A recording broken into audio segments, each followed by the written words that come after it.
Então a pandemia está acabando ou você esqueceu que tem um vírus circulando por aí? Olha que problema que a memória pode nos causar. Eu vim aqui hoje a pedido da Gymbrain para responder a pergunta de um usuário que está reclamando que com 44 anos a memória está cada vez mais falhando e ele quer saber se ele tem Alzheimer. Alzheimer é um diagnóstico bastante elaborado.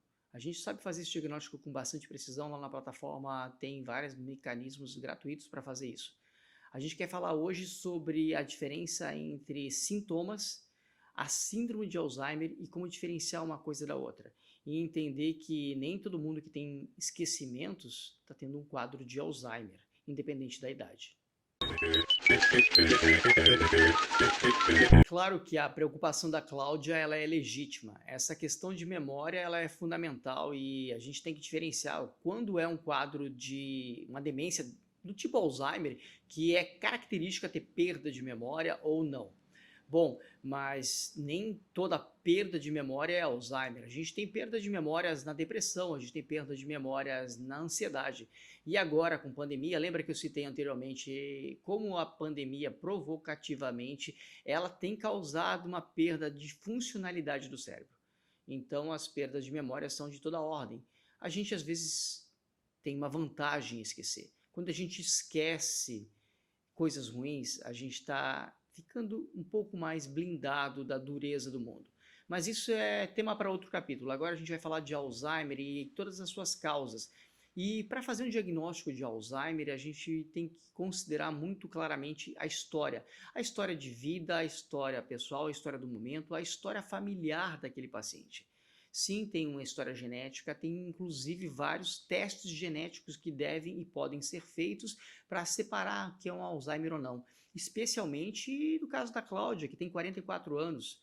Um quadro de 44 anos com esquecimento grave merece sim uma investigação precisa e a gente tem painéis genéticos que podem dizer para a gente se tem uma chance maior ou não de estar correndo um quadro de demência do tipo Alzheimer. Eu já tive um paciente com 42 anos que fez Alzheimer, foi o mais jovem que eu já peguei.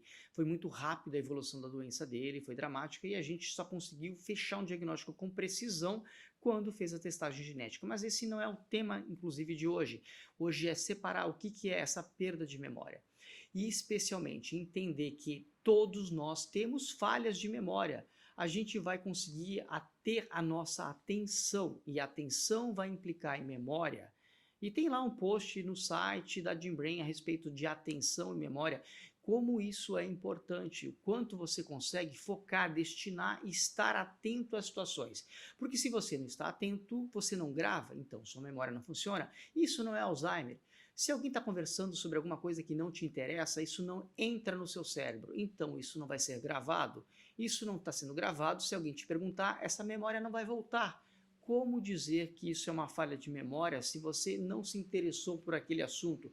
Ou se você não está interessado por nada e por vezes na depressão, por vezes na ansiedade, no toque, várias doenças psiquiátricas e várias doenças, por exemplo, hormonais, como um hipotireoidismo, sim, podem haver perdas de memória.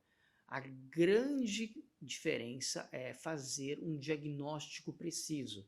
Lá na Gymbrain, lá no site, temos diagnósticos especializados online, gratuitos, que podem diferenciar muito claramente o que é uma coisa e outra. E é um grande primeiro passo para saber se você está indo no caminho certo, está se cuidando, especialmente se você tem crítica a respeito do que está acontecendo com o teu cérebro, com os teus neurônios. Quando você preserva eles e faz isso com cuidado, então sim, nós melhoraremos.